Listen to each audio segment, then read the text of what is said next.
Hola, mis estimados hermanos y hermanas, bienvenidos una semana más a Ven, sígueme con Lolo.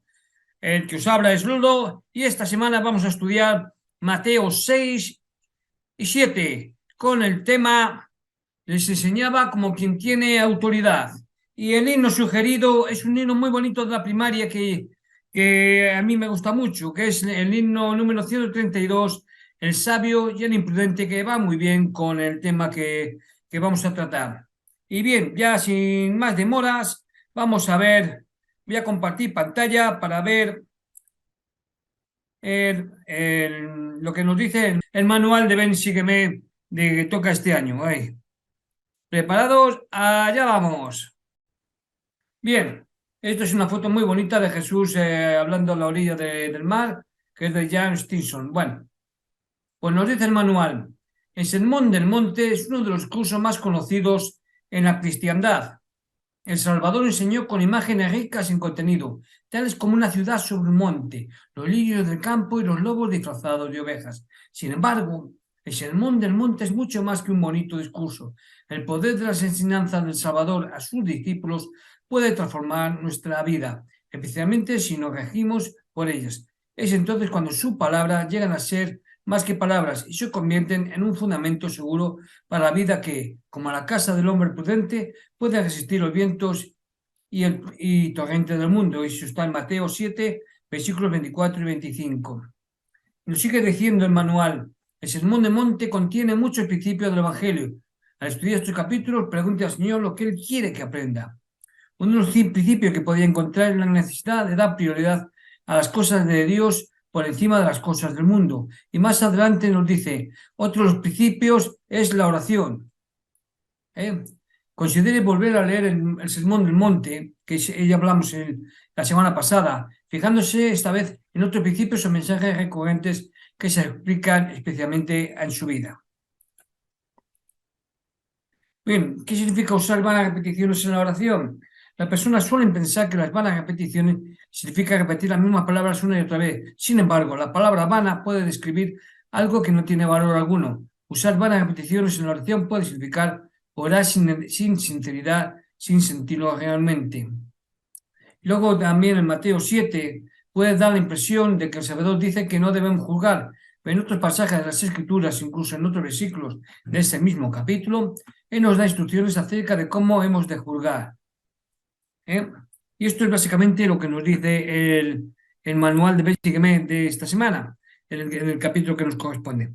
Ahora vamos a ver, a analizar los capítulos 6 y 7. Entonces, vamos a ello. Y vamos a comenzar con el capítulo 6. El capítulo 6 básicamente empieza denunciando la hipocresía. Y entonces vamos a analizarlo. Vamos a ver hasta, me parece que 18 versículos. Vamos a ver.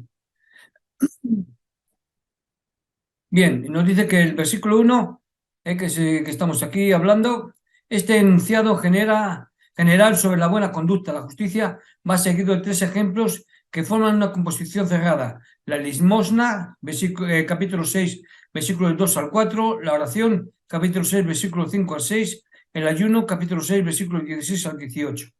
Hay abundantes paralelos judíos de agrupación de prácticas virtuosas.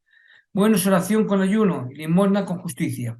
Bueno, se me ha olvidado deciros que el capítulo 6 comprende 34 versículos y el capítulo 7 comprende 29 versículos. ¿De acuerdo? Bien, el versículo 2 nos dice que lo de la limosna, la discreción a la limosna es un tópico frecuente en el judaísmo al comentar Proverbios 21:14, don en secreto aplaca la cólera. Por ejemplo, hay que tener en cuenta la vergüenza de ciertos pobres cuando reciben un don.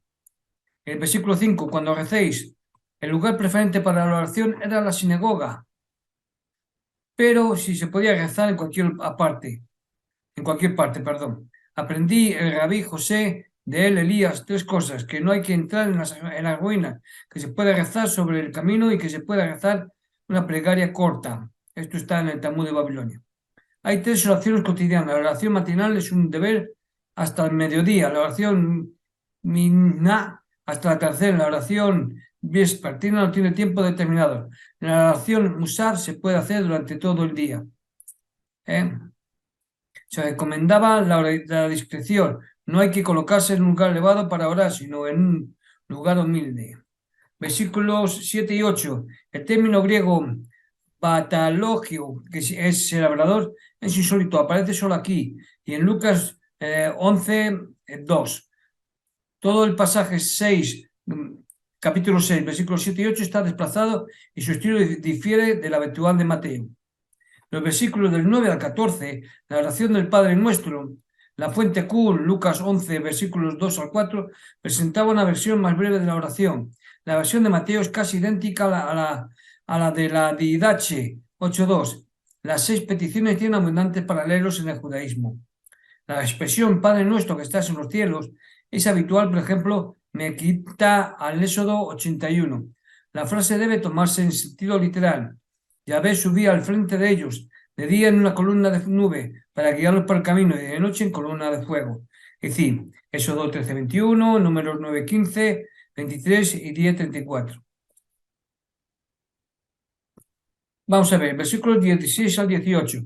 Este pasaje recupera la secuencia iniciada en el capítulo 6:1, interrumpida por la inserción del Padre Nuestro.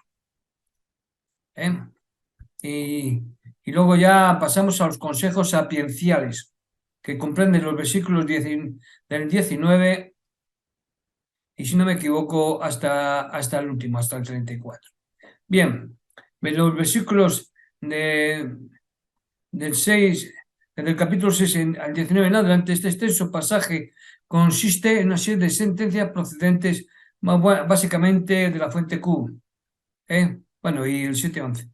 Sin criterio unificador aparente. Es notable, sin embargo, que la extensión del texto es la misma que la de los pasajes del mejor cumplimiento, es decir, capítulo 25, versículo 21-48. La abundancia del paralelismo con la literatura rabínica denota la imposición semítica, aunque la redacción es impecablemente griega. Los versículos, el versículo 19 al 21, no amontonéis tu corazón, hay diversos paralelos. Buscad también vosotros el tesoro imperecedero, que dure, donde la polilla no se acerque para comerlo, ni el gusano lo destruya. Véase pero también Marcos 10:21. En los libros sapienciales es frecuente la crítica a la riqueza perecedera. Véase, por ejemplo, Eclesiastés 29:11. Coloca tu tesoro según los mandamientos del Altísimo. El Talmud ha conservado las elevadas declaraciones del rey Monobaces, convertido al judaísmo en el siglo I. Mis padres acumularon tesoros que no producen frutos. Yo he amasado tesoros que producen frutos. Mis padres reunieron bienes donde una mano puede alcanzarlos. Yo en un lugar fuera del alcance de la mano. Mis padres atesoraron bienes materiales. Yo he congregado almas. Es decir, esto está en el Talmud de Jerusalén. Versículo 22. La lámpara del cuerpo es el ojo. La antigua creencia según la cual el ojo tiene la luz propia o fuego está recogida en el judaísmo. Sus ojos cual dos antorchas encendidas. Dan 16. Y también en Job 43:5. La sentencia de Jesús asume el ojo como metáfora del espíritu humano. Sano, gramáticamente haplous, el término griego significa simple, tanto en sentido moral como ontológico. En el neoplatonismo, la simplicidad es el primer atributo del uno. En la literatura griega judía, su campo semántico es la integridad, la pureza. Versículo 24. Riqueza, manonai, término arameo. No puede un siervo reverenciar a dos señores, pues ahogará a uno y afrontará al otro. Eso es cierto. Siempre no se puede servir a dos señores a la vez, porque siempre vas a tener que atender a valorar más a uno que al otro. En el versículo 25 al 33. No os preocupéis por añadidura. Este pasaje procede de la fuente Q, con escasas modificaciones. Hay paralelos en el Evangelio de Tomás. La exegesis teológica se ha sentido perpleja y aún consternada ante el contenido doctrinal de esta serie de consejos. Se ha hablado de textos simplistas, de ingenuidad económica, en el límite de la falta de ética social. Los historiadores marxistas opinan que aquí se desdeña el trabajo contra la clara admonición del Luego de Tesalonicenses, quien no quiera trabajar, tampoco coma. Capítulo 3, versículos 10 al 12. Texto contemporáneo de Mateo y la siempre elogiada previsión de José para el tiempo de las vacas flacas en Génesis 41. Esta oscura lección solo se redime situándola en un contexto rigurosamente escatológico. No os preocupéis por el mañana porque no hay mañana. Véase el capítulo 16, 28. Bien, y ahora ya pasamos al capítulo 7, que ya os he dicho que es de 29 versículos, ¿de acuerdo? Y vamos a ver los versículos del 1 al 14. Versículos 1 al 5. Las diversas admoniciones de estos versículos proceden de la fuente Q con elaboraciones. Nos dice el versículo 2: os medirán con la medida con la que midáis. Esta sentencia se halla en Marcos 4:24, en otro contexto. El vocablo crino, juzgar, tiene un amplísimo abanico de significaciones. Es el pasaje paralelo de Lucas 6:37, el que permite discernir el significado del verbo en Mateo: no condenéis y no seréis condenados. A vueltas, pues, con la interpelancia verbal de esta serie de consejos, el sentido general es: no os precipitéis al condenar la conducta de los demás, a lo que se añade un acento escatológico respecto al tribunal de Dios. Versículo 6. Lo santo a los perros. Esta sentencia se halla en Éxodo 93. La prohibición ritual de dar a los perros el resto de las carnes sacrificadas es corriente. No se aprovecha un animal consagrado para dar de comer a los perros, pero no se comprende que pueda significar esta prescripción en una comunidad religiosa que ya no practicaba los sacrificios. Perros y cerdos aparecen con frecuencia como metáforas de los paganos o de Roma. Cerdo significa Edom, Roma, en Levítico Rabba 13. La sentencia de Jesús implicaría, en este caso, un rechazo a la misión de los gentiles, actitud que no es posible achacar a la comunidad de Mateo. Se especula que el texto es una mala traducción del arameo, pero aún así no se entiende por qué el evangelista la incluyó. Versículos del 7 al 11. Este pasaje proviene básicamente del documento Q. La serie pedir, buscar y llamar es tradicional. Me buscaréis y me hallaréis, y me buscáis de todo corazón. Jeremías 29:13. Yo amo a quienes me aman, y los que me buscan acuciadamente me encuentran. Se trata de un tema filosófico frecuente. Busca y hallarás. Pero también una amenaza. Entonces me llamarán y no contestaré. Buscarán y no me encontrarán. Versículo 12. Todos ellos. Esta es la denominada regla de oro, de vigencia universal muy presente en la literatura judía. En la fuente Q aparece en el contexto del amor al prójimo y en particular del amor a los enemigos. Sin embargo, este principio de reciprocidad parece estar en contradicción con el precepto del amor a los enemigos, objeción que ya preocupó a los intérpretes de la antigüedad. El rabino Gillén lo decía con contundencia: lo que te es odioso no lo hagas a tu prójimo. Y aquí toda la Torá. El resto no es más que explicación. También el rabí Akiva: amarás a tu prójimo como a ti mismo. Este es el más grande principio de la Torá. Versículos del 13 al 23. Este pasaje está compuesto por 3 exhortaciones en la perspectiva del juicio final. El tema de los 2 caminos es frecuente en la literatura universal y en el judaísmo. Mirad que os propongo el camino de la vida y el camino de la muerte. Jeremías 21:8.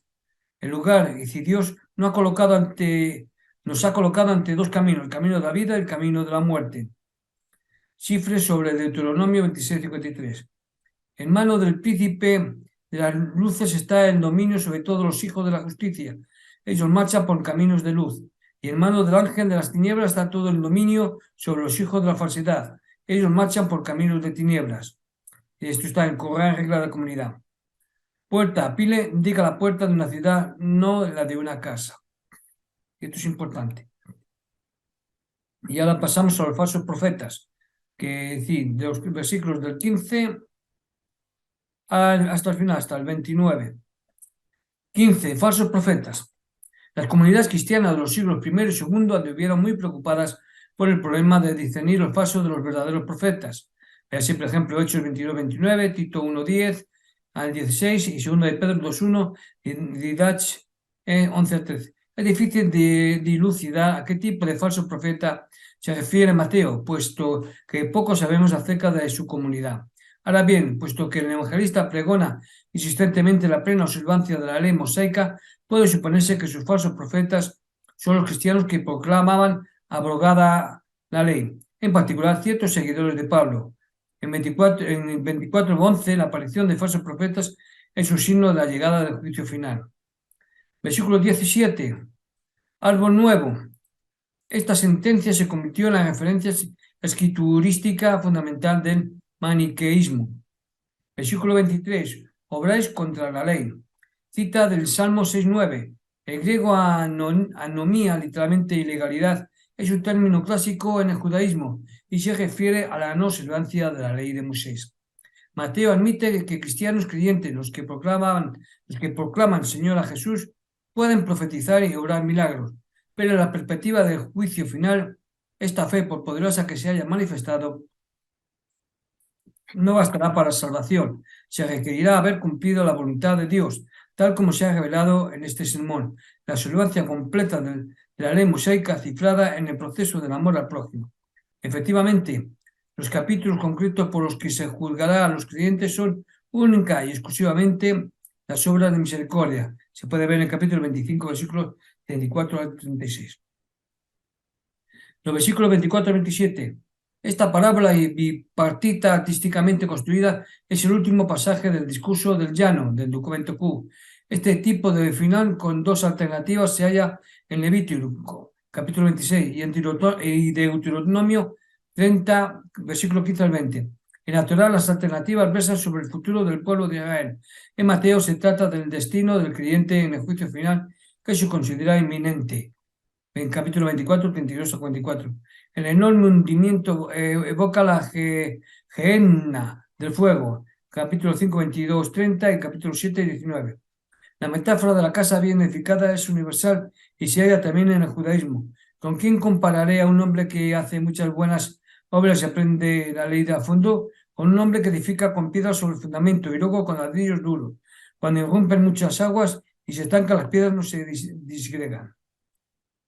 Capítulos 28 al 28 y 29. Muchedumbres, sus escribas. Mateo utiliza Marcos 1:21, casi literalmente. Los oyentes del sermón de la montaña fueron, por lo tanto, las muchedumbres, no solo los discípulos. Acerca de la autoridad, ver la nota que vimos en el capítulo 5, versículo 22. Y esto, mis estimados hermanos y hermanas, es el tema de esta semana y hasta aquí el tema de hoy. Espero que nos veamos la próxima semana con otro interesante tema y hasta entonces, pues que tengáis una buena semana, portaros bien y procurad ser lo más felices posible. Hasta la próxima semana. Nos vemos.